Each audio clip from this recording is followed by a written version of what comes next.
जब हम राजस्थान का नाम लेते हैं तो जहन में क्या आता है? शानदार किले, रेगिस्तान और राजा महाराजाओं की कहानियां, है ना? लेकिन ये धरती सिर्फ इतनी नहीं है, ये आध्यात्मिक क्रांति की भी गवाह रही है।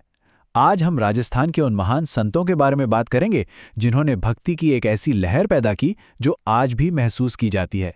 चलिए इस सफर की शुरुआत करते हैं। तो सवाल ये उठता है कि आखिर राजस्थान की उस मिट्टी में ऐसा क्या खास था जिसने इतने सारे आध्यात्मिक सितारों को जन्म दिया। ये कोई एक दो नहीं बल्कि पूरा का पूरा एक नक्षत्र मंडल है। हम यही पता लगाएंगे कि कैसे इन अलग अलग आवाजों ने मिलकर एक ऐसा संगीत तैयार किया जो सदियों बाद भी हमारे दिलों में गूंज रहा है। देखिए आज हम क्या क्या जानने वाले हैं। सबसे पहले मिलेंगे दादू दयाल से, जिन्हें राजस्थान का कबीर भी कहा जाता है। फिर हम शाही भक्त मीराबाई की दुनिया में झांकेंगे। इसके बाद 3 और बहुत ही तेजस्वी संतों की बात होगी और आखिर में ये समझने की कोशिश करेंगे कि इन सब की विरासत हमें क्या सिखाती है। तो चलिए हमारी यात्रा की पहली मंजिल पर आते हैं। संत दादू दयाल ये सिर्फ एक संत नहीं थे बल्कि एक ऐसे आंदोलन का केंद्र थे, एक ऐसी लहर के जनक थे जिसने राजस्थान की सोच को हमेशा हमेशा के लिए बदल दिया। इन्हें राजस्थान का कबीर यूं ही नहीं कहा जाता था। वजह बिल्कुल साफ है। जैसे कबीर ने समाज के आडंबरों पर चोट की, वैसे ही दादू दयाल ने भी की। उन्होंने कहा कि भाई, ईश्वर से मिलने के लिए किसी बिचौलिए या मुश्किल कर्मकांड की जरूरत नहीं है, बस एक सच्चा और साफ दिल चाहिए। और उनकी भाषा इतनी सरल और सीधी कि आम से आम इंसान भी उनकी गहरी बातों को समझ सके। उनका जीवन सफर अहमदाबाद से शुरू हुआ, लेकिन देखिए 1585 में एक बहुत बड़ा मोड़ आया। उनकी मुलाकात हुई मुगल सम्राट अकबर से। जरा सोचिए, एक संत का प्रभाव इतना जबरदस्त था कि उस समय का सबसे शक्तिशाली शासक खुद उनसे मिलने और विचार विमर्श करने आया। और आखिर में नारायणा वो जगह बनी जो उनकी शिक्षाओं का मुख्य केंद्र बन गई। 152 ये सिर्फ एक नंबर नहीं है, ये दादू दयाल के विचारों की ताकत का सबूत है। 152 ऐसे समर्पित शिष्य जो उनकी शिक्षाओं को, उनके पैगाम को राजस्थान के कोने कोने तक ले जाने के लिए तैयार थे। इससे उनके प्रभाव का अंदाजा लगाया जा सकता है। और देखिए, ये कोई बिखरा हुआ समूह नहीं था। इन 152 में से 52 शिष्यों ने दादू द्वार स्थापित किए। मतलब ये उनकी शिक्षा के पक्के केंद्र बन गए, जिन्होंने दादू की बातों को एक स्थायी, एक ऑर्गेनाइज्ड आंदोलन में बदल दिया। अब बात करते हैं उस नाम की जो राजस्थान की भक्ति का शायद सबसे बड़ा प्रतीक है, मीराबाई। उनकी कहानी सिर्फ भक्ति की नहीं है, ये एक राजकुमारी के विद्रोह की भी कहानी है, जिसने आलीशान महलों को छोड़कर अपने गिरधर गोपाल को, अपने कृष्ण को चुना।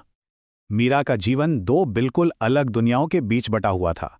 एक तरफ थी महलों की शानो शौकत और दूसरी तरफ भक्ति का वो रास्ता जिस पर कांटे ही कांटे थे। उन्होंने दूसरा रास्ता चुना। राजपाट, सुख सुविधा, सब कुछ त्याग दिया सिर्फ अपने कृष्ण के प्रेम के लिए, और इसी त्याग ने उन्हें हमेशा के लिए अमर बना दिया। मीरा की भक्ति सिर्फ उनके जीवन तक ही सीमित नहीं रही, वो आज भी उनके लिखे शब्दों में जिंदा है। चाहे गीत गोविंद की टीका हो या मीरारी गरीबी, उनकी हर एक रचना प्रेम और विरह की एक ऐसी गहरी पुकार है जो आज भी साहित्य की दुनिया में एक मील का पत्थर मानी जाती है। मीरा की भक्ति का जो सार है वो माधुर्य भाव में छिपा है। उन्होंने ईश्वर को राजा या स्वामी नहीं माना, बल्कि अपना प्रेमी माना, अपना प्रियतम। और कहते हैं कि उनका प्रेम इतना सच्चा, इतना गहरा था कि आखिर में वो द्वारका में अपने कृष्ण की मूर्ति में ही समा गईं। भक्ति और भगवान एक हो गए।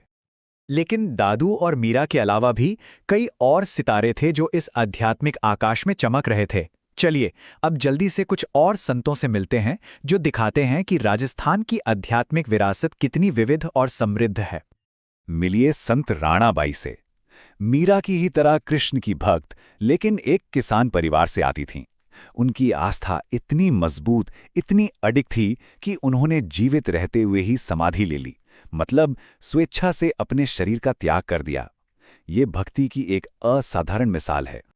फिर आते हैं संत चरणदास। इनके अनुयायियों की खास पहचान थी पीले रंग के वस्त्र। और एक दिलचस्प बात यह भी है कि उन्होंने अपना आंदोलन राजस्थान से शुरू तो किया, लेकिन उसका मुख्य केंद्र दिल्ली को बनाया। ये दिखाता है कि उनका प्रभाव राजस्थान की सीमाओं से कहीं आगे तक था। और एक कहानी तो ऐसी है जो सच में हैरान कर देती है। संत रज्जब जी, दादू दयाल के ही शिष्य थे। अपनी शादी के लिए जा रहे थे, दूल्हा बने हुए, जब उन्हें ज्ञान प्राप्त हुआ। उन्होंने शादी तो नहीं की, लेकिन फिर जीवन भर उसी दूल्हे के लिबास में रहे। शायद ये ईश्वर के प्रति अपने समर्पण को दिखाने का सबसे अनोखा तरीका था। तो हमने अलग अलग संतों की कहानियां देखीं, एक राजकुमारी, एक किसान, एक दूल्हा, कितने अलग अलग लोग, लेकिन इन सब में ऐसा क्या था जो इन्हें एक धागे में पिरोता है? चलिए अब इनकी साझा विरासत को समझते हैं। इन सभी संतों में 4 बातें आम थीं। पहली, व्यक्तिगत भक्ति, मतलब ईश्वर से सीधा रिश्ता, दिल से दिल का कनेक्शन। दूसरी, सरल भाषा, ताकि ज्ञान कुछ ऊंचे लोगों तक ही सीमित ना रह जाए, सब तक पहुंचे। तीसरी, सामाजिक समानता, जहां जाति पाति की कोई जगह नहीं थी, सब बराबर थे। और चौथी बात, जो सबसे खास है, सगुण और निर्गुण भक्ति का संगम, यानी ईश्वर को रूप में भी पूजना और उसे निराकार भी मानना। तो आखिर में सवाल यही है, इन संतों की भक्ति और उनका विद्रोह, उनका सब कुछ त्याग देने का साहस, ये सब आज हमें क्या सिखा सकता है? क्या आज के इस दौर में भी हमें ऐसे ही गहरे प्रेम और हिम्मत की जरूरत है? इस पर सोचिएगा जरूर।